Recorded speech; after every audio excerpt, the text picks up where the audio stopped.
Hi there, Kerry here again, and welcome to the channel and welcome back if you're a return viewer.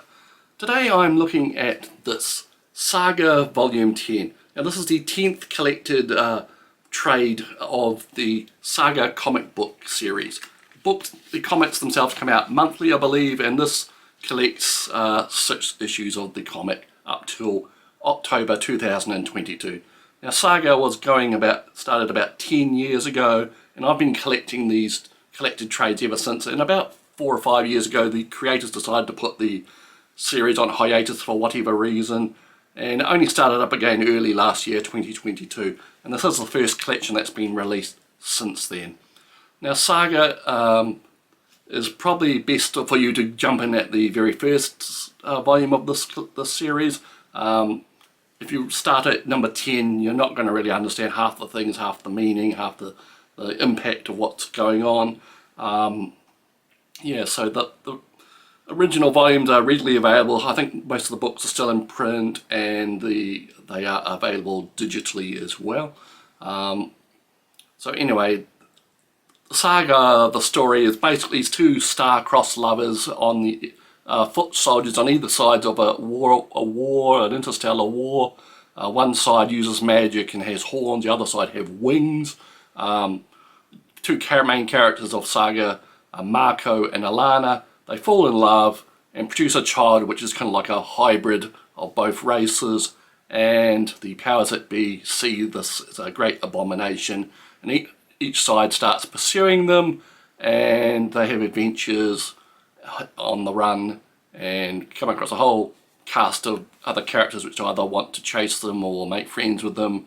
A lot of friends and enemies, and they travel around the galaxy doing this. And the thing about Saga is it's not really focused on the science fiction aspect, really. It's more all about characters, the people they meet, the people they become because of the stress of being chased.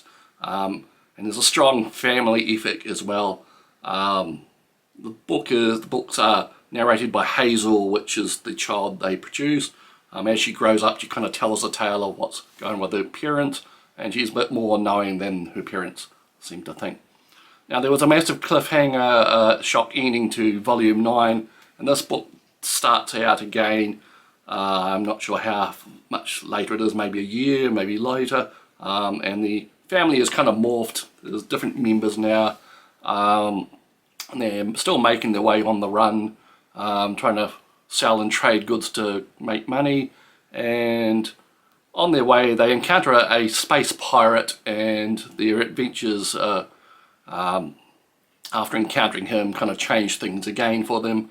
Meanwhile, one of the minor characters, a mercenary named The Will, and his fabulous lying cat, a cat which can detect when people are lying or telling fibs. He is sent on a special mission to the robot kingdom, and everything begins again from there.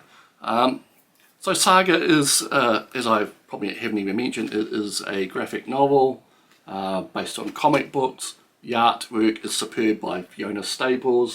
Never had any complaint about her art. It's fully coloured, and some of it is definitely not for kids. This is an adult graphic novel, comic, whatever you want to call it. It is has some serious themes, some graphic sexual material sometimes, lots of violence, and everything has consequences. And the writing by Brian K. Vaughan, a famous name in the comic realm, he really knows how to push your buttons and evoke various feelings. There's a scene towards the end of one of the previous volumes, which really inconsequential in the great scheme of things, but was really striking to me, and if I actually think about it too much, it kind of haunts me. So that's the kind of thing you get with these books.